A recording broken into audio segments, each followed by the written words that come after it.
All right, there we are. We're back. Boom, simultaneous sip, and let's get started. So, let's talk about John Stuart Mill for a second before we get into it. Obviously, he's a pretty famous philosopher. He's one of the biggies. Everybody probably knows that he's the sort of inventor of utilitarianism. He's a very serious thinker, a very good thinker, very impressive. Not the most fun for me to read, but I should immediately hasten to say that reading him is worthwhile. You know, it pays off. The other thing that we can say is that utilitarianism is where we get a lot of phrases that we use. One of the fun things about learning philosophy is that you start to realize as you study it that all of the often cliche things that people around you are saying are references to ideas that were invented by philosophers. So if somebody come election time says, well, I got to vote for the lesser evil or the lesser of two evils, or they say, well, we're concerned with the greatest good, or sometimes they'll say the greatest good for the greatest number. This, of course, all comes from Mill and his utilitarian calculus of saying ethics should be, determining whether or not an action is ethical should be as simple as saying, is it the action that creates the greatest amount of good? And you have to choose between two evils, choose the lesser one, and all of that comes from his philosophy. One of the things that's interesting about actually reading him is that this happens with a lot of the great philosophers like Descartes and others. There's a cartoon version of our understanding of his utilitarianism that isn't fair. He's, so we might say to ourselves, okay, well,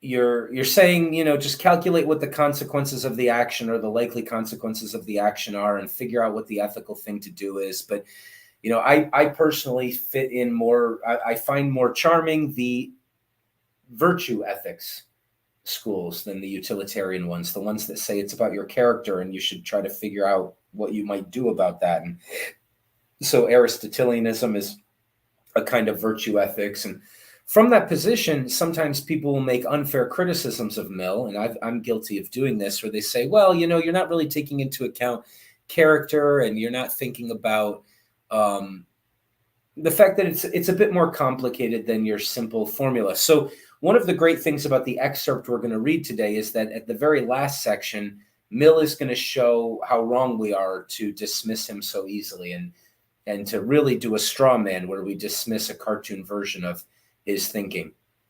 So that'll be fun.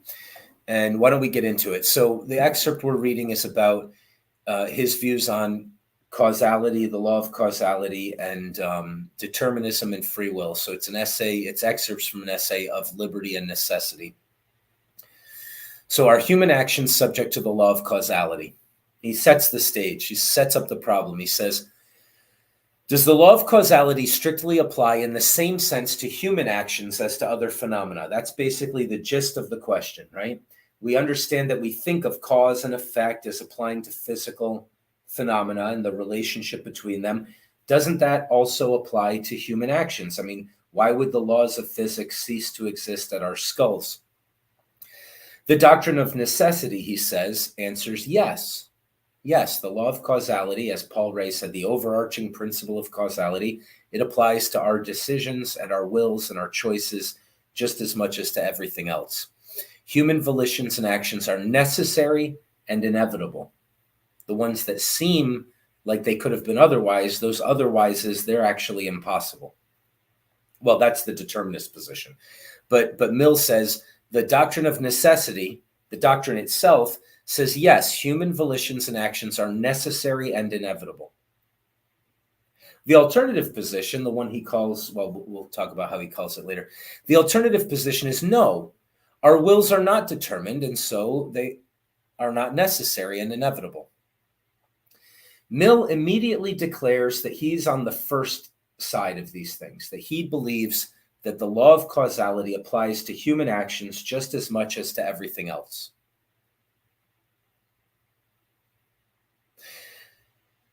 But then he says, something kind of curious, because we might think from that sentence, oh, we've got another Paul Ray here, maybe even a better Paul Ray. But then he says, this law of causality doesn't mean that we're not free. Well, that's a little surprising. He's a compatibilist. So the rest of his essay is going to be him trying to explain how we can both be free and the overarching law of causality, what he calls the principle of philosophic necessity, I think is what he calls it, how both can be true at the same time. He starts out by saying the only reason people deny determinism is that they think it means something it doesn't. He's going to say this a lot. He's going to say the hard determinists, they think it means we're not free, and they're wrong. But the metaphysical libertarians, which is what he identifies as the other camp, he says they think it means we're not free, and so they reject it, and they're also wrong. I accept it because I know it has nothing to do with how free we are, and we're totally as free as we're basically, there's a type of freedom that's correct that we have. Okay. He says, quote, opposition exists because, quote, the supposed alternative of admitting human actions to be necessary was deemed inconsistent with everyone's instinctive consciousness, as well as humiliating to the pride, even degrading to the moral nature of man. We've seen that some of the hard determinists celebrate the fact that they think that, it's taking away a negative idea of our moral responsibility. And Mill is identifying that all these things are connected the way most of the people we've read think they are. Okay, the opponents of determinism oppose it for this reason. This is their motivation, that they think it says we're not free anymore. No wonder, he says, since many or most of the proponents of determinism do in fact make the same mistake themselves in understanding of the consequences of their doctrine. So Mill is a compatibilist. Let's see how he can argue that both of these things can be true at the same time. Sorry, excuse me. We need a proper definition, he says. The doctrine of philosophical necessity.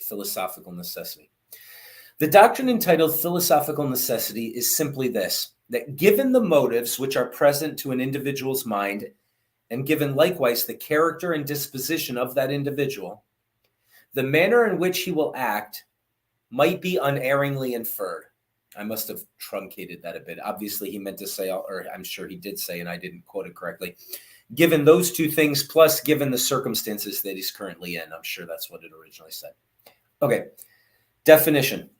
If we knew everything about a man and all of the inducements acting on his mind, we might infer his behavior as unerringly as we can predict physical events. Mill thinks that's true. He thinks at the same time as that's true, that man is still free. All right? Most people, when they hear a compatibilist position, they say, wait, no, what you just said is he's not free, because if I knew everything about him and his situation, I'd know what he was going to do for sure. And he says, yes, of course you would. And he's still free. What? This is the interpretation of universal experience, a statement in words of what everyone, Mill says, everyone is internally convinced. He says everybody knows that it's true, that if you knew everything about a person and what situation they were in, you could predict what they were going to do. You know it, but you reject knowing it or you suppress knowing it because you think what it means, the consequence of it is that that man is not free and that you're not free, and that you also instinctively think is not true. So you've got this war between two things that you think is true, and you try to side on whatever one you're inclined to side on, but I'm going to show you how they're both true at the same time without any damage to either one of them. Okay. He believes it's true too. Okay. However, in no way does this conflict with our feeling of freedom. Furthermore, we do not feel ourselves less free because those who know us well feel assured how we will act in a particular case, right? You're not offended by that. If you have a good friend and he says, oh yeah, I knew you would do the right thing there because I know you very well. You don't think, hey, how dare you assume that I'm a robot who doesn't act of my own character? He says, no, I know your character. I know your character, and so I expected that you would, be faithful, or that you would make that joke or whatever. All right, so he's starting to poke at our intuition that these two things that we instinctively think must be true are in conflict with each other. He's just gently poking at it. Furthermore, okay, so we said that. Even the metaphysicians, now here's sort of the basis of how he's going to make his argument. So he says the hard determinists say there is no freedom, and then there's these metaphysical libertarians. That's key. He disagrees with both of them. He disagrees with the hard determinists, but he also disagrees with what he calls the metaphysical libertarians. What does that mean? It means they believe in freedom because they're going outside the physical world. They're metaphysical, and they think you have to do that in order to still have freedom. Mill is going to say, I believe in freedom, and I believe in the laws of physics. I believe in a physical world, and you don't have to go outside of it to see that there's freedom in it. So he's different from the metaphysical libertarians. He's a libertarian and a determinist at the same time, so we call him a compatibilist. Okay, here's how he's going to do it. He's going to set up the way the metaphysics. So he's going to notice, here's what he does. He says the metaphysical libertarians, typically they're kind of in some religious camps often. Medieval philosophy has done a hell of a lot of very serious intellectual work. One of the things that they studied very carefully was their idea of God. And we'll look at some of this in our philosophy of religion course, and maybe a little bit in the small amount we have in this course, where they say, hold on a second. God knows everything. He knows what's going to happen tomorrow. He knows the future. If God knows everything, then he made everything happen the way it happened, didn't he? And the theologians and the philosophers of the medieval period, they worked out how God could know what was going to happen and still not be causing it. He's not forcing it to happen. And we won't get into those arguments right now, but essentially it's something, well, one of the moves that they make is something like this. If I'm sitting in a room and I'm watching a movie camera, a TV screen about what's going on in the other room, I know what's going on in the other room, but I'm not causing it to happen. God sort of sees what's going to happen and he knows it all, but that doesn't mean he's causing it. And so Mill says, well, hold on, the theologians and the metaphysicians and the philosophical theologists, what's the word on it? The philosophers of theology is what I mean to say. They've worked out this problem themselves, because what the determinist is saying is, if I had that kind of knowledge, I think I would be able to predict everything, so therefore we're not free. And the theologians already did the work of saying, no, God already has that kind of knowledge, and yet we still have freedom to choose. So we won't get into supporting or disagreeing with that argument. We'll just notice that Mill is bringing up that the problem has been solved in a different setting before. And then he says, if it's true that divine foreknowledge is compatible with our freedom, as the religious have always maintained, then so is any kind of foreknowledge.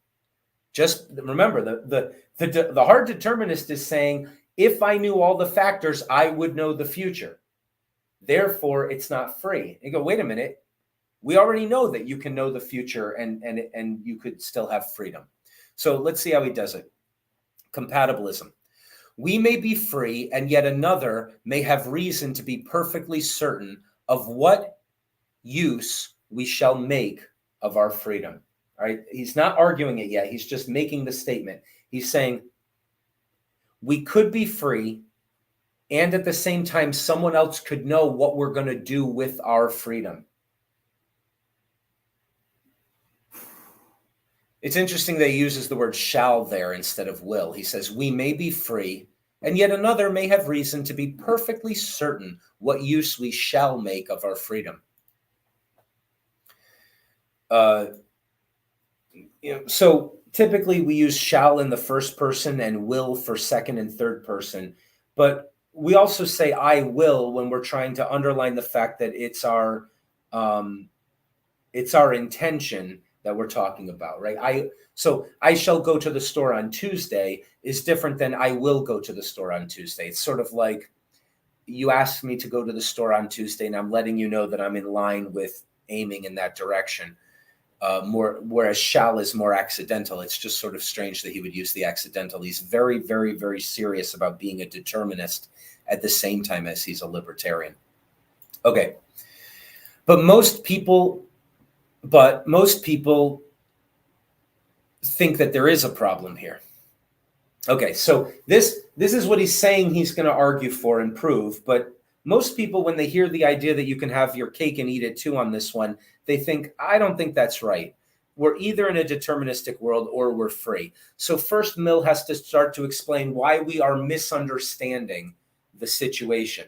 He has to sort of explain away our confusion, because he says we instinctively understand that if you know all the things going into something, you can predict what people will do.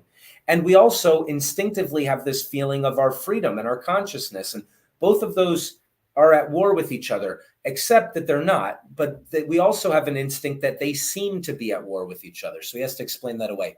Here's how he does it. He says, cause and effect means nothing more than unconditional sequence.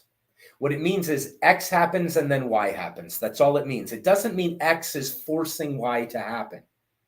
We misunderstand it, he says, because of a language problem. So we've seen some compatibilists say, well, there's a language problem with the idea of liberty. He's going to say there's a language problem with our idea of causality.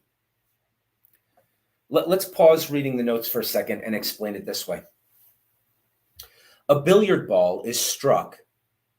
It moves and it hits another billiard ball, which then, obeying the laws of conservation of momentum and energy and matter and all of these things, it predictably flies off in a certain direction. You could take a scientist who has a camera and he can take just 1 millisecond of the first ball moving and he can predict where the other ball is going to fall and where it's going to rest, because it's all determined according to causal laws. And when we say that the physical world obeys these laws, we're using a personification term that makes it seem like something is forcing it to do what it does. Mill is saying to us something like this. Well, now hold on a second. The first ball isn't making the second ball do anything. The first ball is striking the second ball. If the second ball was constituted differently, it might crumble when it's struck, or it might squish and then regain its shape and move only a little bit. It might make a loud noise or a squeaky noise or something else. It might respond to the antecedents, the conditions that led up to what it did, differently based on what it is. The first ball is not determining what the second ball does in the sense of forcing it to do something it wouldn't otherwise want to do. The first ball and the conditions of the table are setting the stage for the second ball to freely do what it's going to do. Now, that sounds silly to say that the ball is freely choosing to do something. The point isn't to say to adopt that personification of the ball. It's to say, look, the first personification is just as silly as the second one. It's not obeying a law. The first ball and the laws of physics aren't whipping it into obedience. It's not tempted to do something else and then forced to do what it does. The law of causality is nothing more than regularity of phenomena. It's just a way of describing things and not explaining how they happen. And we talked a lot yesterday about the idea that science is sort of a descriptive language and not really an explanatory language. And Mill seems to be onto that to some degree here. I think that's actually kind of key to what the insight he's trying to give us. Cause and effect means nothing more than a recognition of the regularity of the sequence of the things. So that's the idea. Let's see how he does it. Mill is taking the attitude of God watching the video screen of what will happen tomorrow and shrugging his shoulders and saying, I didn't do any of that. Right? And then just because we could in principle know what was going to happen, because we can understand the regularity of what's happening, just because in principle we could do that, doesn't mean that what happens is constrained to happen. And it certainly doesn't mean that we're making it happen, right? How silly. Nobody would say, well, because I understand this formula, I've made the cue ball follow the formula. Nobody's thinking anything like that. They're saying, no, this is a mathematical model that allows me to predict what's going to happen next. None of that model and none of the comprehension of the model and none of the knowledge I get from the model is imposing upon the things to make them do what they're going to do. Just because in principle we can know. Okay, people rebel against determinism, he says, I'm paraphrasing, but because they think it means that we are constrained by our antecedents to act the way we do.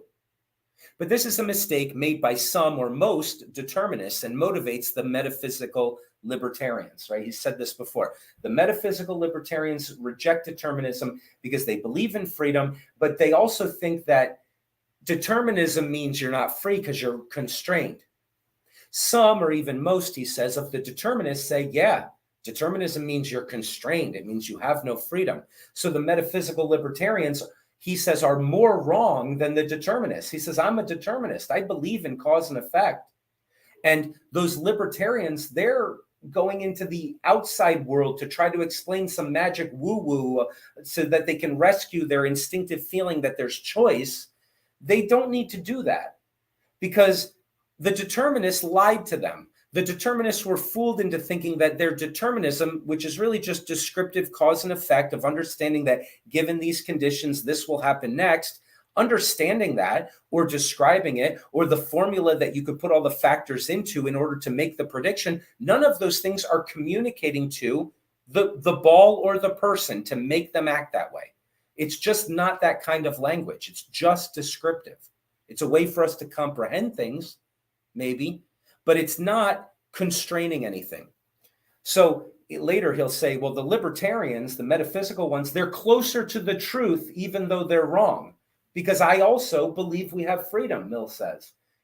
Of course we have freedom. Determinism isn't posing a challenge to freedom. It's just describing regularity, and you can live in a regular world.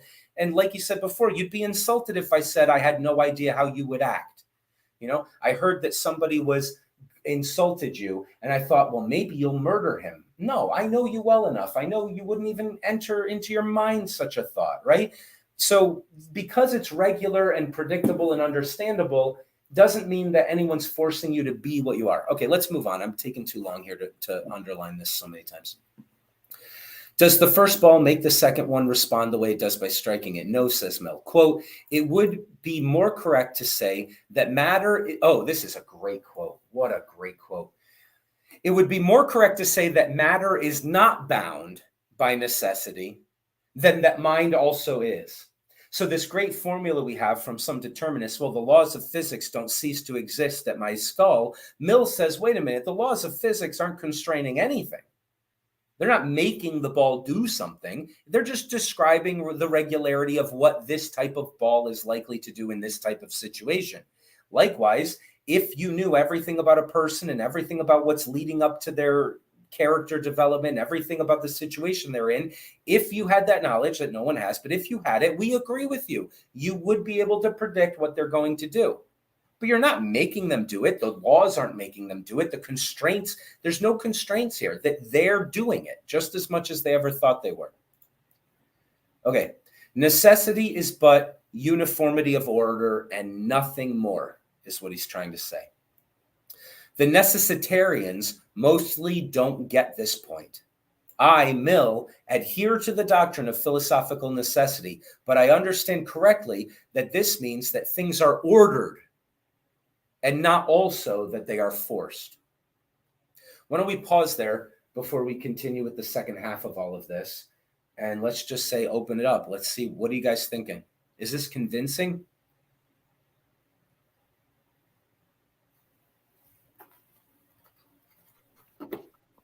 I'm still kind of digesting it, I guess. I guess what I'm interested in is what I'm still trying to wrap my mind around what at the core, like at the, and I know you stated it, but I'm still trying to process what at core is different from the determinist, like the necessitarian. I'm trying to imagine it in my mind what that actually entails. What they think it entails, or what Mill think it rightly entails? Well, that's just it. I'm seeing what is different, like picturing what that looks like that's different. Like he Yeah, it's a heck of a thing to examine, this basic concept in our head. And Mill's great at examining really basic concepts that we take for granted and trying to sort it all out and make sense out of it. So, so what do you think? What do you think the doctrine of the principle of causality, or the necessitarian principle, or whatever we want to call it? He calls it three things in this. What do you think it entails? Well, it Maybe. sounds like he's saying, oh, you mean his theory, as Oh, I opposed thought to you the were saying determinist. you were trying to work out what you thought like, do you think Mill is wrong, or are you just trying to understand specifically what he's trying to say? No, I get the impression that he's more so right, but I'm trying to I guess what one way that I'm trying to break it down is picturing ourselves as formulas, like um, lower beings kind of operate formulaically, like they kind of have a formula, and I'm thinking of ourselves as a formula, and Yeah. thinking of like how that being compatible with freedom, like our, and Yeah. I don't It's know, it's like we're very very complex formulas, and um I don't know how to. so good. So some compatibilists try to say we're very complex formulas, and Mill's going to do a little bit of the complex formula thing later when he points out one of the features of it. And they'll say, look, we're very complex formulas, and because we're so complex, I can find some aspect of our formula that's sort of a feedback loop, so that all of the things that go into making you make your decisions, some of them are you yourself, and that's sort of the source of your freedom. But Mill is going to do some of that in a minute. But before he does that, he says formulas as such don't suggest to me that the thing that has the formula describing it isn't free. That idea isn't entailed within it. That's a wild thought, right? That's a pretty. Mill is always really trying to pay careful attention to the concepts and see what do they really mean, and what and follow them through logically. He's saying before we even get to that, formulas describe the regularity of things, and we use them like models to predict what's going to happen. Of course we do, because things exist in a causal nexus, and he affirms what he calls the philosophical necessity doctrine, the idea that cause and effect and whatever happens is sort of necessary that it happens in a sense.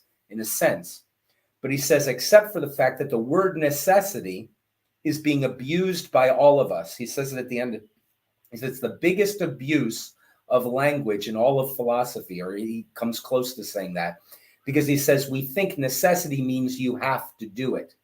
And he says we're using necessity like thinking about a master and a slave, or you're being forced at gunpoint. And he says that's not what necessity means in the formulaic context. In the formulaic context of just describing things, we just mean it's regular and predictable. It doesn't have even a modicum of force or coercion or constraint in it. It's just my model understands completely all the factors, and so it predicts what's going to happen next. And good for me. I'm describing what's happening. I'm not making it happen. Certainly not when I come to describe it. The laws themselves, the formulas I come up with, they're not making anything happen. The antecedents aren't making it happen, because it's like the ball's just doing what it's doing and it's striking. It's not making the other ball respond the way it's got to respond. But we use this language of obeying laws and following the laws of physics, where we act like, oh, well, the apple obeys the law that tells it to go down. There's no such thing. It's just an abuse of language that's made us confused in this way. So instead of viewing it as an absolute, it's from probability. You said, I know how you're going to react because I know who you are, right? Based on your behavior, based on what you've done previously, based on what I've seen or what I've heard, and then from that I can gather He and does make a think pretty good guess. he does think it, oh, go ahead. No, I was just and make a right an educated guess. What the probable outcome is going to be based on experience. Yeah, okay. So he does think in the realm of relationships and getting to know people, you have to sort of do guesswork and it's just probabilistic. That's he goes way further than that. It's so interesting to see what he's really saying. Of all the guys where you want to just say whatever is on the page, I'm going to read it and believe that that's what Mill is actually thinking. That's the only way to read Mill, because he's thinking things that most of us have never thought about that in a very serious way. And what he's going way beyond that and saying, yes, in your everyday life, you're just making predictions, but that's not why you're free.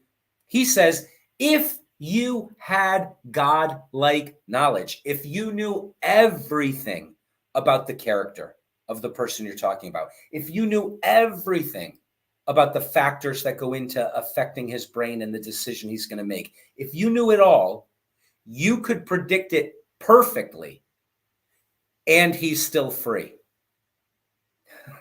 Because predicting and describing not even probabilistically, I may have said that earlier, describing formulaically the regularity and likelihood of X doing Y is not forcing X to do Y. It's just you being able to predict because you know X and you know Y. So go ahead. If I could sum it, would this be an accurate summation? The law of causality is predictive but not coercive. Yeah, that's what he's trying to say about the law of causality. Exactly like you said it. That's exactly it. The law of causality is predictive. It's descriptive. It's not coercive. It's not constraining. That's exactly his whole point, is that we have misunderstood cause and effect. We think A is making B happen. But really, if we'll be honest with ourselves, all of our cause and effect talk is really just A happens and then B will happen. A doesn't cause B in the sense that we mistakenly think it does. It's a regularity. So our formula describes the regularity, and so it can predict. We misuse the word necessity. It has to happen, and we think that means that whatever came first made the second thing happen. Let's look at the ball example again. I think it really is the point he's trying to make. But he's talking about from a deterministic point of view. What? The cause and effect. He's talking about it from a determinism point of view, right? And he's saying that you've been lied to. Look, when this cue ball hits the other cue ball, it happens to break in half. Well, that's just what going to happens when you hit a cue ball 1,000 times versus it may go this way because you hit it the first time. Yeah, you just did it. You just described it. All you did is describe. You didn't make right the cue ball break. You described it because you understood the factors that went into it. And Mill says that's all you're doing. That's all we're doing. We're not making it happen. The law isn't making it happen. The overarching principle isn't making it happen. The antecedent isn't making the consequent happen. It's just A happens and then B happens. And if you know all the factors, you can predict that when A happens, then B will happen. That's all you have a right to claim from all of your perfect knowledge and descriptors of all the things that go into stuff. The world can be completely deterministic, which makes that language of yours so effective because you can make predictions. And so I, Mill, agree with the principle of determinism. Of course I do. Of course I do. That's why this is all effective. But it's a mistake for us to think that because our language is effective, because the overarching principle of necessity is true, right? He is a determinist and a libertarian at the same time. So we call him a compatibilist.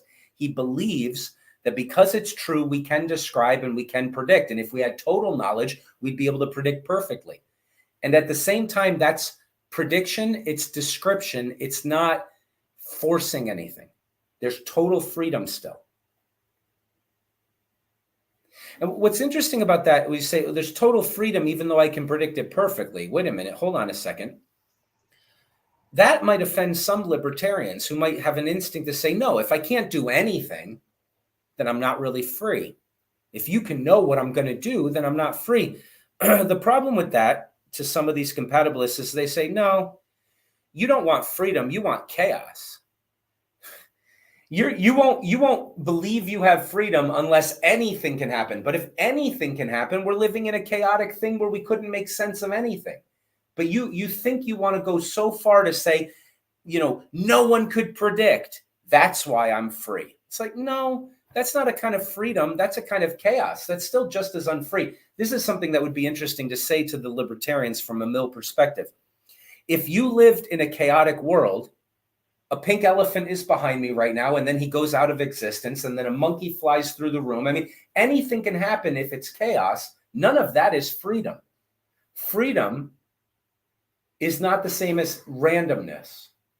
Okay, so we sometimes confuse them because we say, well, wait a minute, I think that if you can predict it perfectly, I must not be free. So therefore, there has to be something that stops you from predicting. And there's different ways of dealing with that from compatibilist perspectives. But Mill's answer to that is, no, you misunderstand what allows me to predict. What allows me to predict is my observation-based descriptive powers. And those descriptive powers are sequence regularities. I'm describing what's going to happen, but I'm not making it happen. The law isn't making it happen. The antecedents aren't making the consequence happen. There is no cause and effect in the sense of A makes B happen against B's will, or A makes B happen even though it nothing is inclined to go in that way. What you're really saying is B wants to go here if only A will strike it. That's right. You could say, excuse me, you could say the second ball desires to travel in that direction. And so it forces the first ball to hit it at just the right angle. That would obviously be a silly thing to say. Mill is pointing out that the reverse of that is just as silly. It's just as silly to say the first ball is forcing the second ball to go in this direction. He said, no, neither thing is happening. All we understand is that I know enough about physics and the laws, it's anthropomorphizing, and that's the silly part. I know the regularities by which I can describe how one phenomena will follow another, and that's all I can do in that language. And that type of language does nothing to tell me I'm not free. And it does nothing to say that there can't be anything like freedom. It's just not talking about freedom at all. It's doing nothing but describing. Does that track?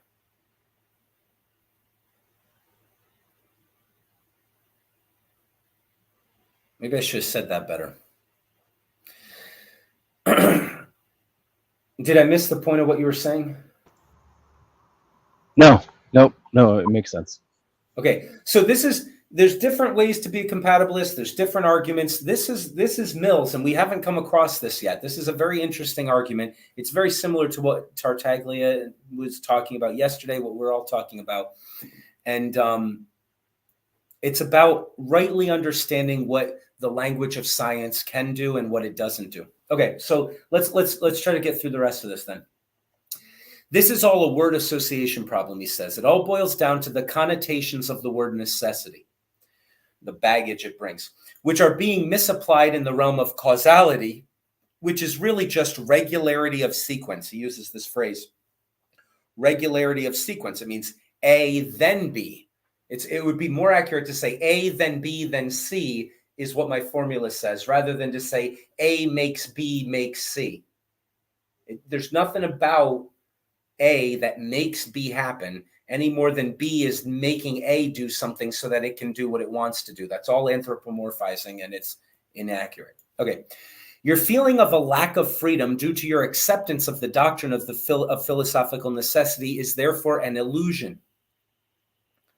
Saying that only one thing can happen given these circumstances is not saying that the circumstances forced the thing to happen.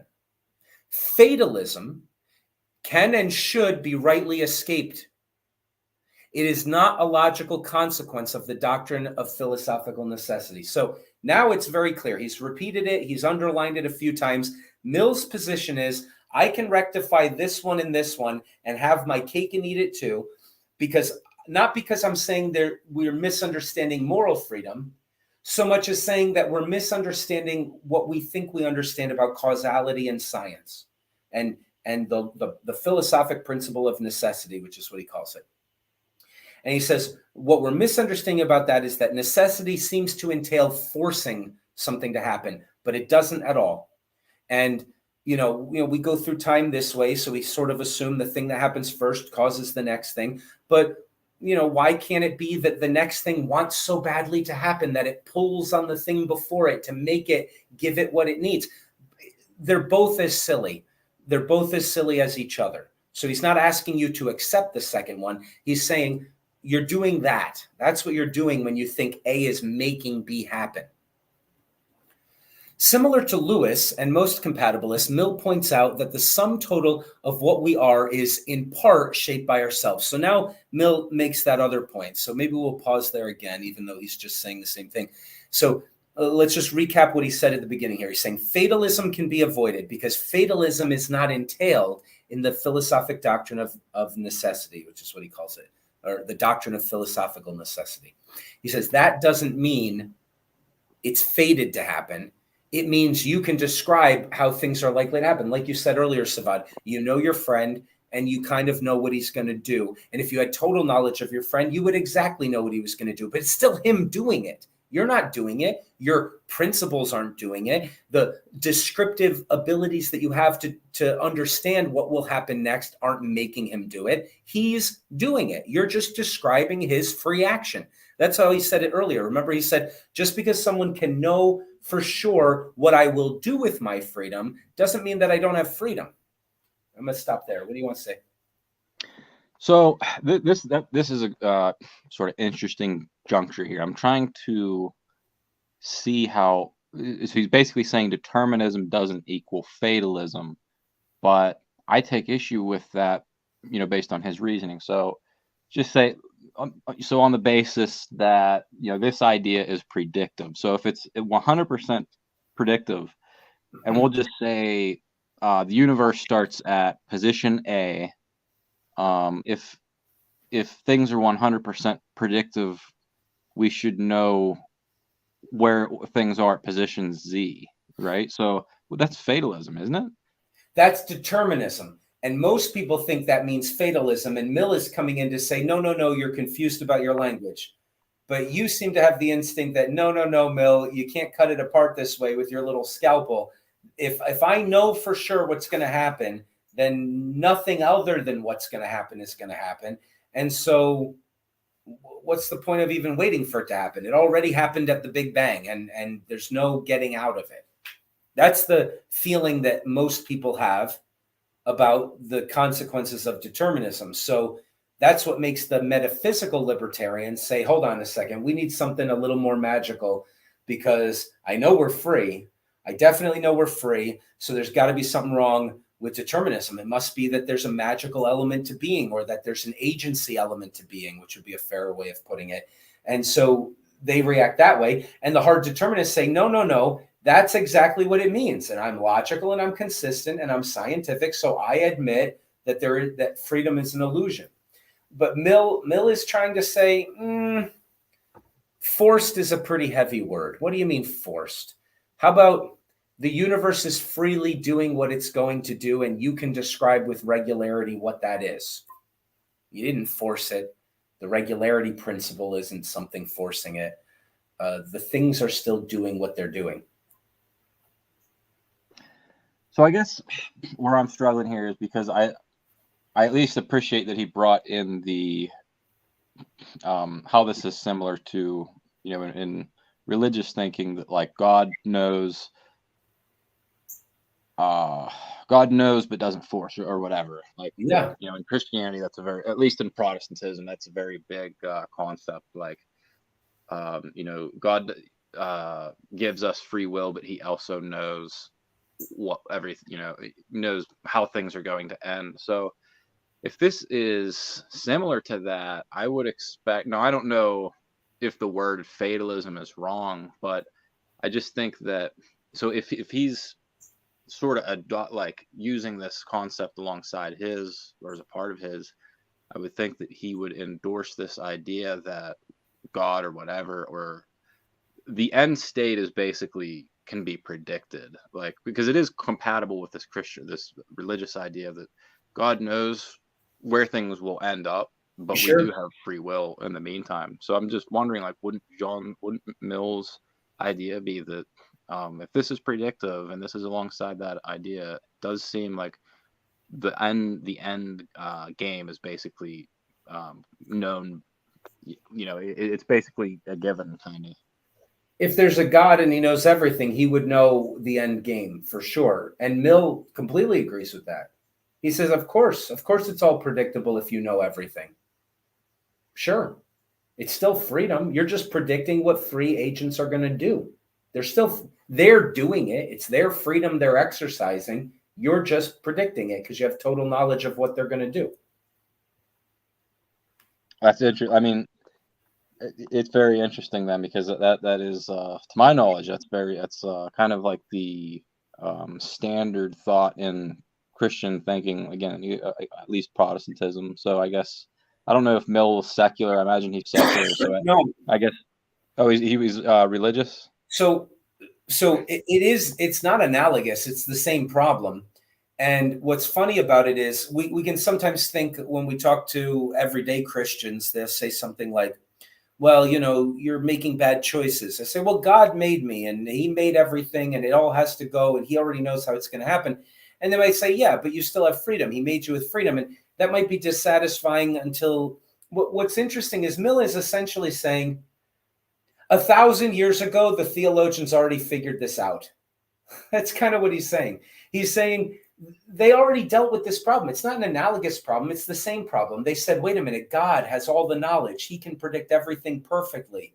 How could we possibly be free? And we'll do the philosophy of religion, and we're going to get pretty deep into this in one section of that class. But the theologians and the philosophers of the Middle Ages, they sort of, for their satisfaction, they solved this problem, and they found that God's foreknowledge is totally compatible with us being free. And Mill is sort of saying, okay, well, therefore, our foreknowledge, if we could have total knowledge, would also not bother it. So how can that be? And this is where the analogy comes in a little bit. He looks at the way that the religious philosophers solved it, and he says, oh, yeah, that's true. Just because I know what's going to happen doesn't mean I'm making it happen. Just because I know it's going to happen doesn't mean that the laws and principles I'm utilizing in my method of predicting it, that they're making it happen. We think that there's this implied notion of forcing it to happen that's inherent in necessary and sufficient to cause it to happen, so therefore it will happen, right? So Mill is saying, no, yeah, that's how things work. The only things that happen are the things that are sufficiently caused. But those causes aren't making the thing happen. Those causes are necessary for the thing to happen. But we're using necessary in two different ways, basically. And so, if I put a gun to your head and I make you do something, I'm forcing you to do it. That's not how the laws of physics work. The laws of physics aren't anything like that. They're just descriptors of regularity. That's the phrase, the regularity of sequence. That A happens and then B happens. That's all they are. And so the theologians say, well, God's foreknowledge is just like this, and so it's not forcing. But he's saying, well, the laws of physics are just like this, and they don't contain forcingness in them. And so predicting what free agents will do with their freedom perfectly doesn't mean they're not free. It just means you're describing what they're doing. Did that answer the question? Did that work? Oh, for sure. Right, in my mind now, I'm just thinking of the next problem is, it's just that I think that there has to be that magic component to it. So I feel the same issue. Yeah, I feel the same issue. I'm not satisfied. I'm ridiculously impressed with what Mill is doing here, and I think that part of the argument he did get that correct, in the sense that the scientific descriptive language is not explaining in the way that other people think it is. So I think he's right about all that. But I also, Well, let's see. Let's see what else he rescues here before we decide if maybe he agrees with you on that too, and with my instinct on that too. And he won't go to the metaphysical, but perhaps he'll rescue a kind of agency that will satisfy both of us. So let's not prejudge it. All right. So then he makes this other point that's similar to a point Lewis made, and most compatibilists think, which is that he points out that the sum total of what we are is in part shaped by ourselves. So let's just sort of consider this a second argument. Maybe we'll say he's not fully satisfied with his first argument, and he maybe thinks he has a burden to demonstrate how it can be that there can be agents in the world. And this is how he's going to describe it. And remember, he's going to stick to physics. He's not going to go to metaphysics. He's going to stick to a world where everything is ultimately, in theory, describable through formulas that could perfectly predict if we had all the data. He says this: the idea plays a larger role in some thinkers' works than in this excerpt. Oh no, I wrote this. I'm so sorry. I shouldn't have made this a quote. All right. To think that we have no power of altering our character, and to think that we shall not use our power, this must be him. To think that we have no power in altering our character, and to think that we shall not use our power unless we desire to use it, are very different things and have a very different effect on the mind. A person who does not wish to alter his character cannot be the person who is supposed to feel discouraged or paralyzed by thinking himself unable to do it. All right, let's deal with this idea first. I must have written this out of order. So he's saying a person who is not trying to change their character shouldn't be bothered by the doctrine of fatalism because they're happy the way they are. A person who is trying to change his character can. He can. So we'll circle back to the argument he made for why he can. And so he has the freedom he might fear he doesn't have through his misunderstanding of the doctrine of philosophical necessity. But you absolutely can. You can say, I'm an alcoholic and I wish I wasn't an alcoholic. I wish I didn't want alcohol. But I want it, right? I'm kind of like a slave in this direction, except I want not to. I wish I could change my character. And Mill says you can. If you want to, you can. I mean, it's at least a possibility for you. So don't worry about it. You have the kind of freedom you're looking for there. If you strive to change your own character, but you believe that determinism means that you will fail, that you can't, then that's a self-fulfilling prophecy. You will fail to strive to change your behavior because of a lie or because of a misunderstanding of the truth. The truth is you can and often should attempt to change your character. Nothing in the doctrine of necessity says that you can't. But if you believe it says that you can't and you believe it's true, like I, Mill, believe it's true, even though I know it doesn't mean that you can't change your character, then maybe that will be a self-fulfilling prophecy and you'll become weaker and less free just because you believe it's not possible. All right, so let's circle back because obviously I skipped on the notes. I skimmed here. So similar to Lewis, he makes this other point. Here's the point. Paul Ray sets it up like this. You are a person. You have a character. You have natural inborn inclinations that come from your mother and your father and your genetics, and you didn't pick any of those things. And furthermore, your character has been shaped by everything that's happened to you, and you didn't choose for any of those things to happen to you. And furthermore, you're in a situation where there's a bunch of circumstances around you that are the product of the physical world and the biological world, and they're all the product of the Big Bang, all behaving according to determinist principles. And so you didn't pick any of those things either. You didn't make the Big Bang and you didn't make the circumstances that you're in. And because of all of that, the choice you make has nothing to do with you. It's ultimately traced backable to stuff that isn't you. That's Paul Ray's argument. The compatibilists often, and Mill is going to do this right now, and Lewis did this before, are going to say, wait a minute, hold on a second. I agree with you that if I knew everything about all of those things that you said in those three categories, my natural inclinations and what's happened to me in the past to shape my character and the situation that I'm in right now, if I knew everything about all of those things, I could predict what the person's going to do next. Of course. But they say to the determinist, some of the factors that go into determining what I'm going to choose to do are not in the world outside myself. They're internal to myself. Daniel Dennett calls it second tier volitions. I want to drink alcohol, but I want to not want to drink alcohol. So that thing isn't in the world outside of me. That thing is rightly inside of me. And you could even go further and say that is also determined. Ultimately, you can trace that back to the Big Bang. It doesn't matter. It's rightly a part of me. Since it's a part of me, it's right to point the finger at me for my courage or my lack of courage to overcome and change my character, as Mill is talking about. So let's make sure we've got that correctly. Paul says, look, ultimately what you're doing is the cause of things behind yourself. It's like, yeah, sure, the Big Bang made me pick my nose. Okay. But more proximally, closer to my decision to cheat on a test or run into a burning building to save a child against my inclinations of fear of being burnt up myself, right? Whatever's going into that decision, yeah, ultimately there's tiny little things from the Big Bang far away that all went into it, kind of. But the main factors that go into it are the burning of the building, my sense of duty.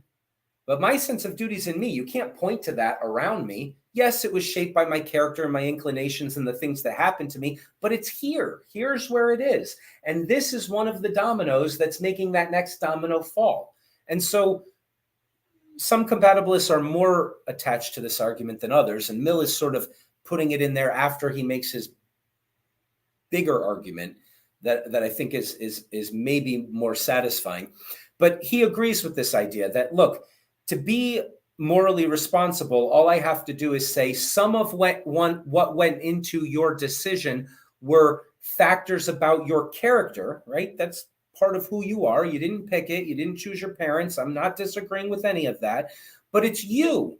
You're the one. How can I not point at you and say you're the one? It's your character that made you act admirably or abominably. Of course it is, because we're very complicated creatures. And like Daniel Dennett, who's another compatibilist, he calls it second tier volitions. We have the ability to understand what we mean when someone says you should want something other than what you want. We have the ability to know what somebody's saying to us when they say you should want something different, or to say ourselves, I wish I didn't want this anymore. Or I wish I didn't will to do this because it's a bad life and I have regrets, all deterministically based on the deterministic consequences of what happened the last 80 times I acted that way.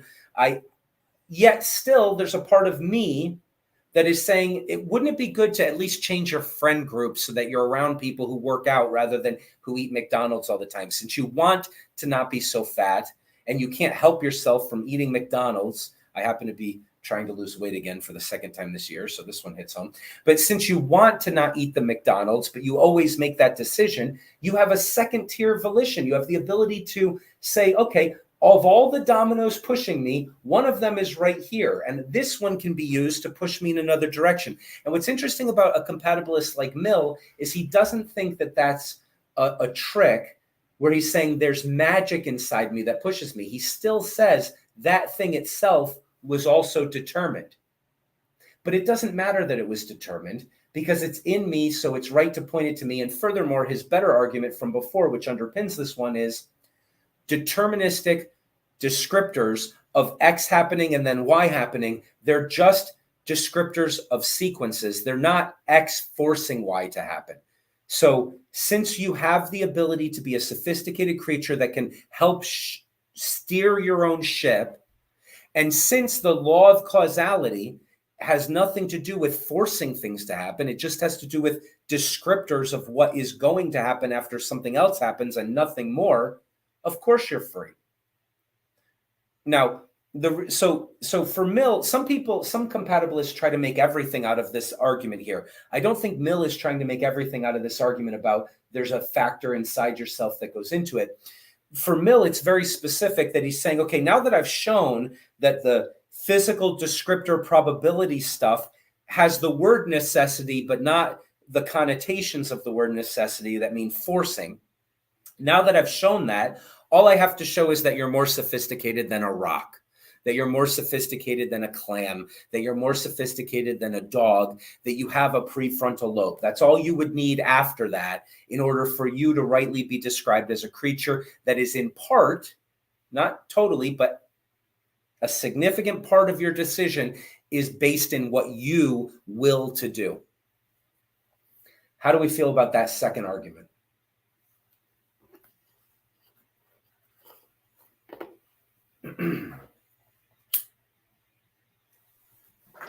I have a hunch that similar to, and I hope this is in regards to the second argument, but I have a hunch that similar in the way that Paul Ray sort of formed his theory as a means to reach his moral conclusions. I feel like the same thing's happening with John Stuart Mill. Like he was kind of rationalizing a way to give us moral agency or something. You're not terribly convinced by his arguments here, yeah? Yeah, I'm not that. I'm a little. I think he's on the right track, maybe, but I just feel that it's not good enough. Yeah, it's not good enough in a way that an argument might be if it was used as just a tool to get to something, something else. Yeah, again, we keep going back to William James, who's the only one to admit that we're all motivated, and we all have psychological realities that are being on display in our decision to be compatibilists or libertarians. I think there's more to it. I think, like I said before, Mill, you really have to read him, and you have to read him carefully because he's ridiculously serious in the way that he analyzes things that, he's asking questions and answering them that most people just take for granted, and it's wonderful. However, I always end up with the feeling like this thing goes deeper than what you're willing to talk about or what you find worth talking about. So that's all just to say that I share your instinct on this, and I can see why it would be maybe slightly dissatisfying. I have to say his first argument, I think he hits the nail on the head with his first argument. I think it happens to be the case that our scientific understanding of things is more limited than we think, and that we forget that. And I like his phrase, it would be more correct to say that matter is not bound by necessity than it would be to say that the mind is also. I think he's got that right, and that's a hell of an insight to have. And it's important to remember that he's being a determinist the entire time he's saying all of this, right? He doesn't think anything metaphysical, anything magic, anything random, anything chaotic can possibly happen. If you knew everything, you would be able to predict everything. He totally affirms that. But he's saying predict doesn't mean you made it happen. It doesn't mean your model made it happen. It doesn't mean your concepts made it happen. It doesn't mean the formula you think is a universal thing makes anything happen. It's just that you're describing the sequence of things that will happen. And those things are happening because of causes that could rightly be said to be the free choices of agents sometimes. Anyway, I can see why Mill is trying to fight against this deep instinct that we have that you can't have your cake and eat it too on this question. And I think all of us, some of us are probably very likely to think at the end of this, no, you really can't have your cake and eat it too. If it's really deterministic, the kind of freedom I think we have or I want to have, that's not really a thing anymore. And so we either have to give up the freedom or we have to give up the determinism. I will say of all the compatibilists, Mill is doing the strongest job of, in my view, much stronger than Lewis, of making a case that we can have our cake and eat it too on this. But all right, I can see why one would be dissatisfied still, and I think I share that instinct. I think there's got to be something more going on here. All right, so let's wrap this up. A person who is not striving. Okay, we said all of that already. Let's repeat his idea here. Necessity is equal to cause and effect regularity. Necessity, in the sense of cause and effect regularity, is an example of abuse of terms in philosophy. In short, those who agree with the idea of philosophical necessity are correct. except that they misunderstand their doctrine to mean that we are unfree. The metaphysical libertarians are closer to the truth for this reason, even though they are wrong in denying the regularity of the world, including the world of characters and of actors. Okay, we get it. We get it. We know where you are, Mill. That's a hell of a place to be, and it's quite an argument you're making. We'll do one more pause. I'll respond if necessary, but is there any conversation anybody wants to have about this besides the fact that it's a heck of a thing to wrap our minds around, and it's also maybe he's right, and maybe we just really need to understand as clearly as he seems to understand it, that this forcing thing is not entailed in the necessity of determinism, that principle. And or maybe it's just worse than he thinks it is, and he hasn't really solved the problem, which is what we think about a lot of compatibilists. Is there anything else before we finish his final point here?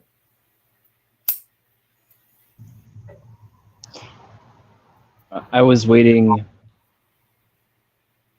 for more from the free will point, instead of just saying that. Yeah. Look, there's cause and effect, and just because you're able to predict it doesn't mean you made anything happen, and I can still choose. And then it didn't really elaborate from there. So yeah, that I was waiting for something more to chew into and think about it, and I was waiting for it. So even after the first one, I thought, okay, this is really intriguing, because it does make sense of just because B happens and A happened before B, A didn't necessarily cause B. Yeah, what do you mean cause? Yeah. Right. And then well, I thought there would be more. So I guess it's disappointing, but yeah. So I do give the credit of from the perspective of saying, look, determinists have been lying to you, and I think that's a really interesting take. We haven't heard that. Well, they've been lying to themselves, because he thinks they have the same mistake. All right, so here's why it's disappointing to us. We still don't get what he's saying. He's saying there's no problem. Once I show you there's no problem, you won't hunger for more of a libertarian argument, because you'll see that your freedom was never under attack to begin with. Right? So we're all sitting here thinking, wait a minute, show me a better argument for freedom. I'm not talking about freedom. I'm talking about the fact that freedom, if you think it's there, it receives no arrows from determinism. Nothing from that is knocking it apart. So therefore, why do I... he gives a little argument where he says, well, think about the fact that you have willpower, and that's a part of a deterministic world still, but that's a part of what makes you decide what you decide and all of this. He says, but remember, you're safe. The arrows you thought were coming at you through the sky from that deterministic camp, they'll never hit you. They don't exist. They're an illusion. The freedom you instinctively thought you have, you still have it. He doesn't feel like he needs to prove it's there, because he's taken away the supposed attack. And the rest of us are sitting here going, but I want my freedom. It was so under attack. Please prove that it's there. And he goes, I don't have to. You already know it's there. You instinctively know that you can predict things if you know the factors that go into them. And you instinctively know that you're free. And you've just been confused into thinking that those two are incompatible with each other. Now that I show you that there's no attack, what else do you want? You're free. Of course you're free. You know it. All right. So he sort of doesn't feel the need to make too much of an argument that we're free. He does a little bit. He just says, well, you're not a rock. A rock's not free. It's just doing what has to happen. But it's just as free in the sense that it's not a slave to those laws that are making it do what it does. The rock has its nature and its character, and it's doing what it does given the circumstances.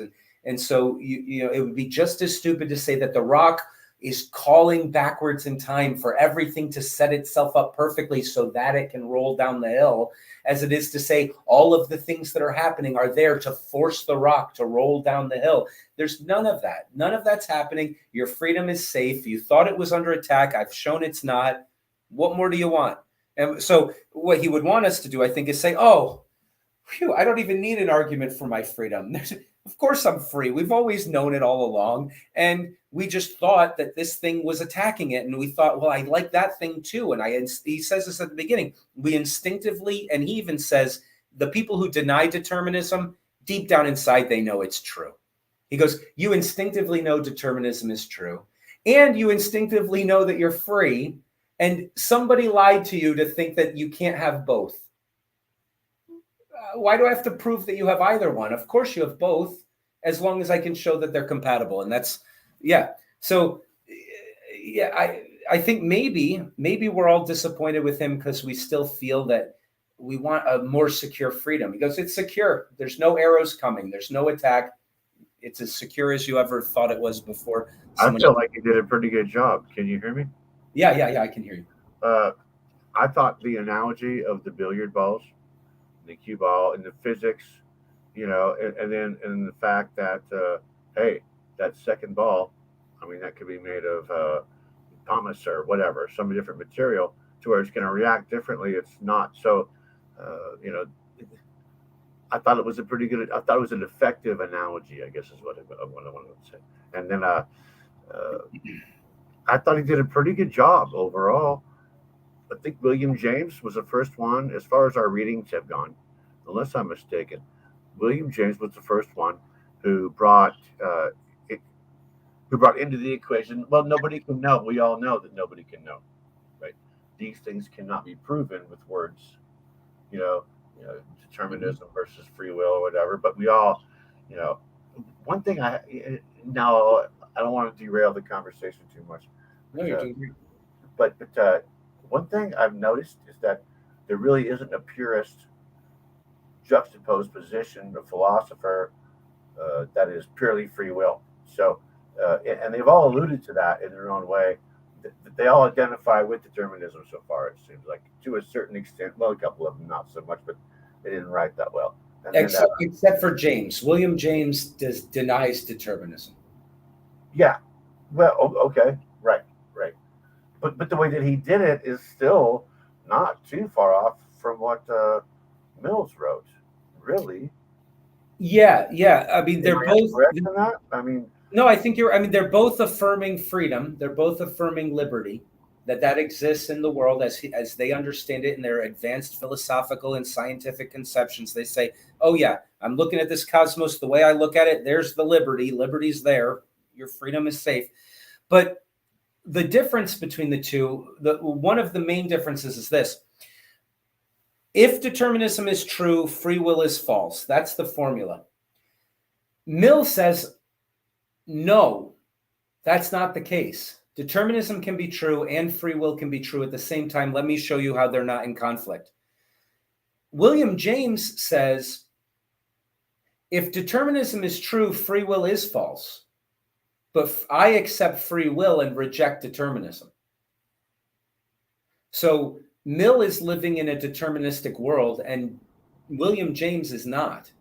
William James says, no, your freedom is safe because the world's not deterministic to begin with. Whereas Mill is saying determinism and free will are buddies. They're not enemies. And they're both true. Hey, Z, I have a question for you. Have any of these guys brought up some kind of reverse engineered logic, let's say, to where, I mean, I know walking through life, if you have a goal and a purpose, you're going to make decisions to get towards that purpose, which suggests that it's not entirely predetermined, because I think that, just, observing in life, we know that people who have goals and chase those goals tend to do better, generally speaking. But when people are arguing this case of determinism versus free will, they're very much coming from, well, it's proper to argue this way too, from the causal nature, whereas really part of me wants to be like, can one of these guys grab from the results side as opposed to, does that make sense? What I'm trying to say? Yeah, I'm following you. I'm following you completely. And what you're saying is, but nobody's ever said that so far. And I just one of my thoughts. Yeah. So I think you're right about that, and I think that's quite a profound instinct that you're voicing there. I really quickly I should say that the balls hitting each other was not Mill. I just sort of made that up to explain what he was talking about there. So I don't want to put words in his mouth. But this instinct that you have about the nature of agency and character, and as you say, a goal and a purpose. So it's a character going from point A, aiming at point B. That whole narrative structure. I think there's something irreducible about that language. And I think that language is at the base of reality. And I think that is actually incompatible with a total determinism. So I think I just happen to agree with your instincts there. And in that case, Mill is correct, but not correct enough in the sense that he still affirms determinism, and maybe determinism isn't the only principle that absolutely describes everything in the final analysis. There might be a counter principle that it's in tension with, or it might not exist at all, or whatever. I mean, I shouldn't give my idea. The idea is that the overarching principle of Paul Ray, of the universal principle of causality and necessity, is maybe not really the fundamental way of describing what being is like. I think that's a profound instinct you have there. I think it's correct. I think, to answer your question, William James is the closest to understanding that of the people that we're reading. I think reading him more, you might find that he really understands that. And so does that answer? Oh yeah, well it does actually.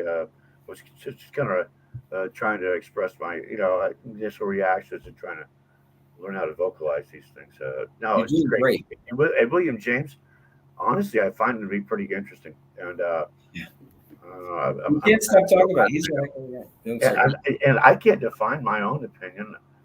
I'm still learning these terms, pragmatist and Sure. compatible. I don't know. I'm not trying to define myself, but I did notice a lack of people mentioning that we all know that if you, well, it seems to me, let me just say this. It seems to me that if I wake up in the morning and everything's determined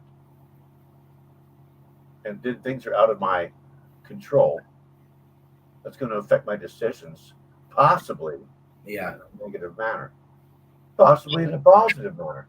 But it certainly takes it out of my grasp of control to realize my own goals. However, we all know that we need to get up in the morning and get to work, or we need to get up in the morning and do something. You have to get up in the morning and make a choice of what you're going to do, right? And some days we make good choices, some days we don't.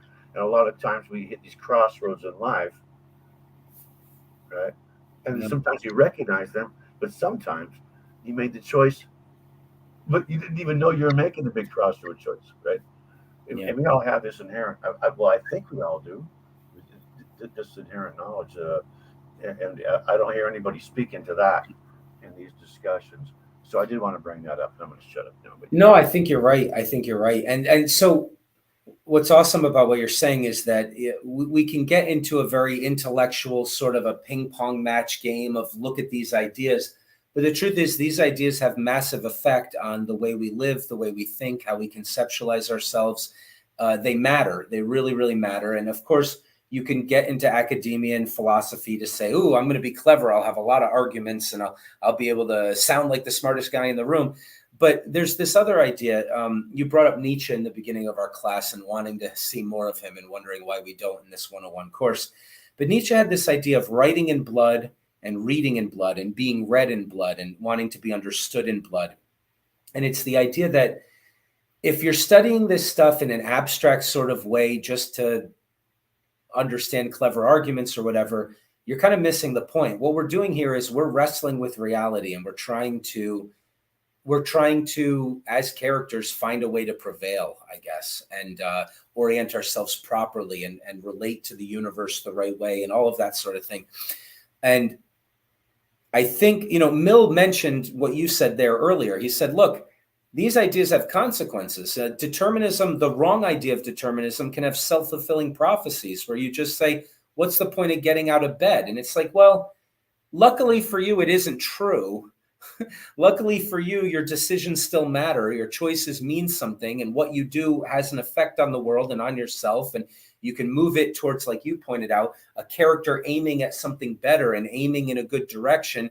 Like, I agree with you. I think that's at the base of being, to be honest with you. I think that's the more, you can't get underneath that if you're trying to describe what reality is really like. It's sort of more profoundly true than this science-y stuff and this, even the philosophical propositional stuff that is not relying on narrative and character, but is just saying, well, X means Y and all of that stuff.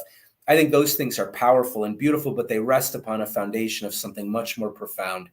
And so therefore, in that sense, I'm not sure we should say we're dissatisfied with Mill. In that sense, I'm dissatisfied with the idea that simply, what is it? It's almost like, well, Mill might be recognizing this too, because he's saying, these principles of predicting things, they're not really they're not the God making everything happen. They're not the ultimate reality here. They're just you predicting X after Y. It's really more like X after Y rather than X caused. It's like pattern recognition in a way. Some of the things when you were explaining Mills, I mean, it's kind of a meme now, but yeah, pattern recognition. But then there's social norms and pattern recognition can get you into trouble sometimes. But I thought a lot of what he was explaining away regarding determinism was just telling you, hey, yeah, I recognize patterns too. Yeah, we all do. It doesn't really limit our access to the choice. You're recognizing patterns. I'm doing it. Of course we're doing it. And guess what? But if I'm in a dark alley over there on the other side of the country where nobody I'm related to is, I'm going down a dark alley in a group of guys, like 22, he got me looks in their eyes. I'm going to walk to the other side of the street. I'm not looking for trouble. I'm just saying, like the pattern. I know what you're saying. So determined. I mean, I'm not trying to broach a poor subject. What I'm trying to say is, my choice took me to the other side of the street to avoid the conflict. That's pattern recognition. That's pattern recognition. And Mill is saying, I feel like Mills is kind of a fan of pattern recognition now. I'm gonna shut up. No, I'm not trying to get you shut up. Pattern recognition is another word for that is thinking, right? Pattern recognition, absolutely. Nobody's against pattern recognition to think and make predictions. Mill is a determinist. He's not an anti-scientist. He's not saying all of that is meaningless and wrong. He's saying, I embrace it. Of course it's correct. And he's then saying, remember, that's all you're doing. Remember that all you're doing is recognizing patterns. You're not explaining what is forcing what to happen. That's you putting a characterological, anthropological, smuggling in some baggage, but all you're doing is pattern recognition. And that's powerful and it's thinking, and he's not against it, but he's saying, I'm against you doing it so badly that you don't recognize that you've smuggled stuff in with that to think you did more than that. That's really what Mill is trying to say, I think. Okay. Yeah, I'm just trying to say you have to, well, maybe it's my own biases, but I thought he was trying to say that, yeah, we all operate within this, matrix of pattern recognition as we walk through life and we make choices, and then, but we still get to make those choices within that spectrum of our existence. And I mean, so these guys didn't have the analogy back then of an RPG game, but like you literally get to go to an NPC sometimes in an RPG game, and then you make a choice, and then on the world map you have different, very varying outcomes. But which is a retarded analogy. I understand that. However, I mean, that's why they made the game that way. That's kind of how life works in a way, right? Yeah. So Mill is saying that's how life works, except for and he's not using these words, but he's saying when you describe life working that way, you're just describing, you're not explaining the causes of things. So therefore, the cause isn't in what character A does or what character B does. It's how do I say Yeah, we this? don't get to determine the causes of things. We just get to recognize that they are caused. I mean, that's kind of what I heard him saying. Well, yeah, I don't think I didn't mean to say that he was saying something that contradicted that. I think you're right about that. But when he's saying they're caused, he doesn't mean caused. He means to say that we're misunderstanding what cause means, and therefore we think it means more than it does. It's just sequence recognition. It's only that. Twilight, you want to say something? I had a kind of bizarre analogy that might I'd be interested in feedback, see if it reflects appropriately sort of a way of describing how two opposites could be united. So I was thinking how I had a wound recently that was very ghastly. It was actually horrific to look at, and I already have I have a weak stomach, and so to see it firsthand, it was interesting to see how something that it's always been there, that part of me, my body, it's always been there. And now if I take that on one hand, and then I take that whole concept on one hand, and on the other hand, if you can think about, I'm sure this might be stuff people have already thought before, but you could think about, I don't know, just say like the woman of your dreams, like the perfect woman, 10 out of 10, just intoxicating, And if you've ever thought like the perfect girl, intoxicating, all that, perfect beauty, but underneath she's all this disgusting things, she's all these gross, gory parts of our body. If you look underneath, I mean, if you did surgery on her, or if she was in a car wreck, gosh, it'd be just a ghastly sight, be similar to my wound. And so the way that I feel that it's being portrayed is that Mills is like saying determinism is this ugliness. It's this ugliness that's technically there, but that doesn't take away from the beauty that we see. That, like, would I be correct that that's basically kind of what he's doing, is he's satisfying the problem of saying like the ugliness is still there. It's technically true, but we don't have to view it as such. That's an interesting thought.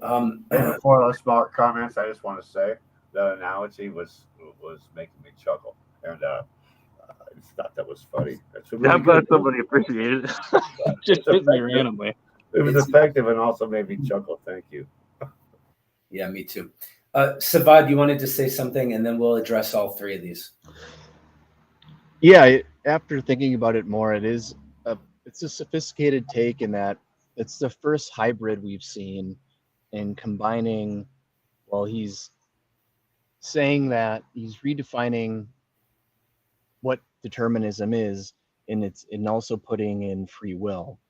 So when we've talked about, I think it was it Lewis, or was it when we're talking about the two maps and you can choose one map, or you can choose the other map, and we're saying, well, why don't you just use both of them? Or is that William? Yeah, I think it might have James. been William James. I don't remember. Yeah, William James from Determinism and Indeterminism. Right. Yeah. So it's another layer of where he's saying, both. There's both, and you can use both. And I think when I was saying, well, I was looking for more for free will, that's just another evolution in the philosophy. I mean, I would suppose, right? It's like this take would need to, well, not necessarily happen. I mean, if someone was specifically just talking about free will in a metaphysical sense, but I guess that would, right, the next, I guess, layer would be, well, how are you able to operate with that free will, or what enables you to operate within that free will? So I think what he's saying in his own is more sophisticated than I had originally thought, because it's enabling to use both of the maps and saying that you can use them together to essentially function through life. All right, good. We're going to talk about all three of your awesome comments, because we're going to have, this is all leading into an even better conversation. What we'll do is we'll quickly wrap up his last point, and then we'll go into the after show and make everybody jealous that we get to have better conversations after we're done recording. And we'll talk about all three of these things. That's perfect launch point, tripod for the great after show conversations that we have. So let's do this. His last point is, a motive is not always the anticipation of pleasure or pain. Now, this is going to go right along with something Path said and what Twilight said here. So let's look at it quickly. He makes this extra point. Another confusion that needs to be cleared up, he says, is that motive does not mean seeking to have or avoid pleasure or pain.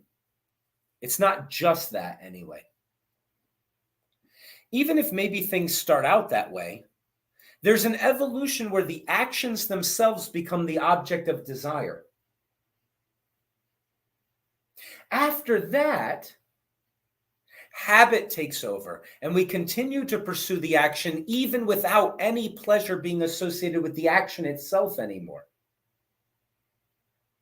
This is worth noticing. Mill is saying that any small amount of pleasure one might get. Okay, so before we go into the next thing there, so the first half of this point is this. One of the ways we can think of ourselves as simple robots is the way we might think of, I don't want to say a dog, because dogs are slightly more intelligent maybe than this, but a very retarded dog. Let's say a very stupid dog, or maybe a fish. A fish might want to swim this way, might want to move quickly and bite fast. It might have a bunch of trigger mechanisms that can launch a sequence of events that it'll do. But it's not choosing between any of those. It's not warring between them. It's just, is there enough of a trigger to make it do the thing? He's saying we're not reducible to that. We're too sophisticated for that.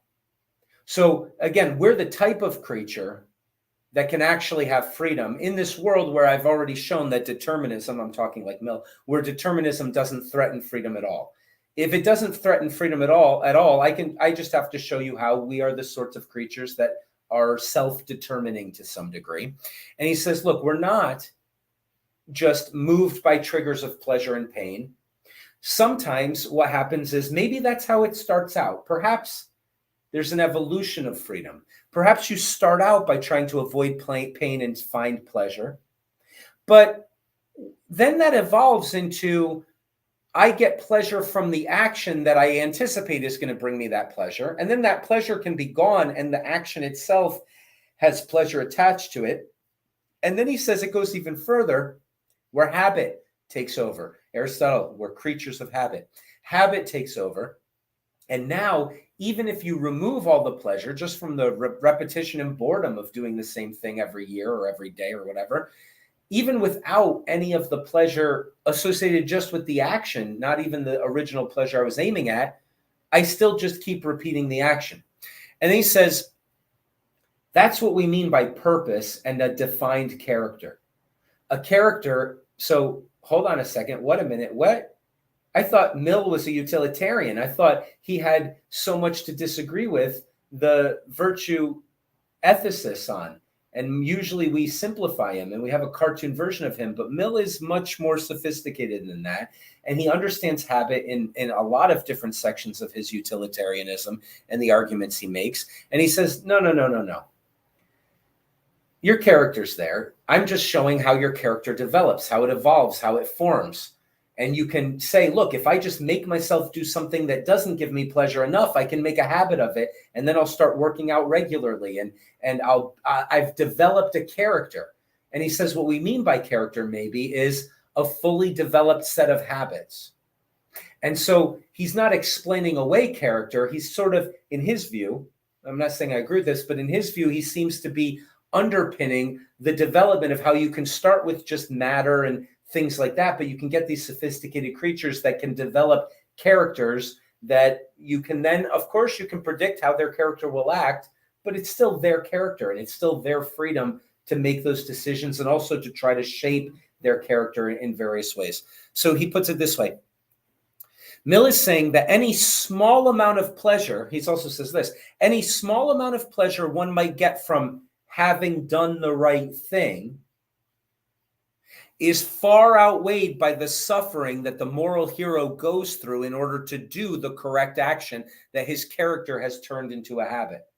So he says, okay, I'm a utilitarian. I'm saying pleasure and pain. I'm saying calculate the greatest good for the greatest number, and what adds pain to the world is bad, and what adds the greatest good of pleasure. And this is sort of what we cartoonishly think of as utilitarianism. But he's quite sophisticated because he incorporates, or tries to, or thinks he is, incorporating habit and character into these things and saying, wait a minute, what you're really aiming at is understand these basic underpinnings so that you can develop character, so that you can have habits that are fully developed, so that your character can be something that's maybe a moral hero. And then he says, at that point, the tiny bit of pleasure that you get from having done the right thing or thinking of yourself as someone who did the right thing is far outweighed by the massive amount of suffering that you go through to do that thing.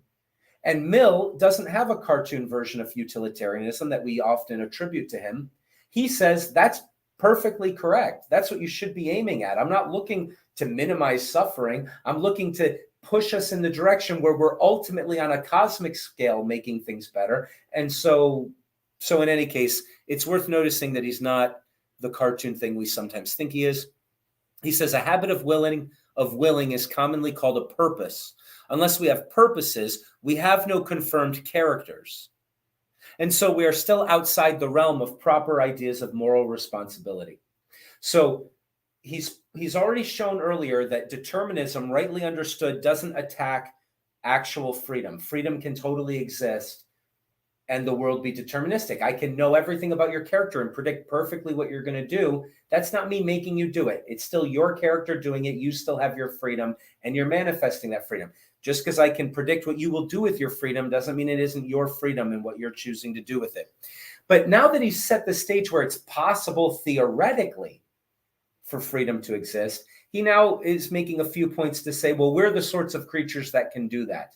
And his final point is, we may have lots of triggers that when we're infants and not fully developed, and Path brought this up in an earlier lecture, actually two of them, I think Twilight as well, that freedom might be something that evolves. So you might not start out with it. It might not be absolute. It might not be something everybody has every time they do anything.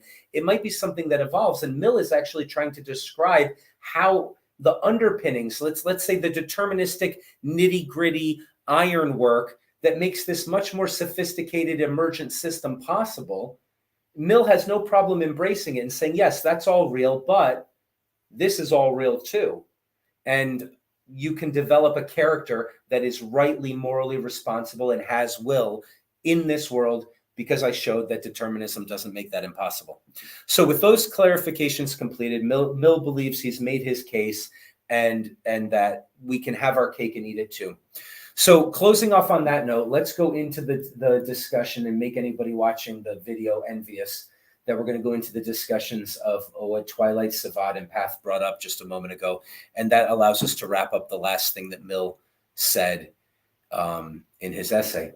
So we'll wrap it up. We'll end the broadcast. And then next week today is Friday. So on Tuesday, we'll get together and talk about Moritz Schlick and his arguments, which are another camp. So we'll look at that next time.